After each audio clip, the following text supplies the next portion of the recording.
Я первый раз в жизни на море. Тупо. Это не паром, это как называется? Вот так вот выглядит, если что. Пахнет, конечно, не камильфо. Как будто вот канализация смешана с морской водой. И ё-моё, какой пацан темненький. Не шумит. Катер.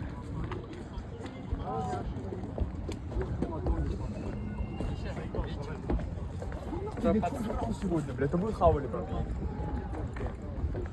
Вот тут пишите. Ну тут, конечно, вид портит прям сильно. Это место.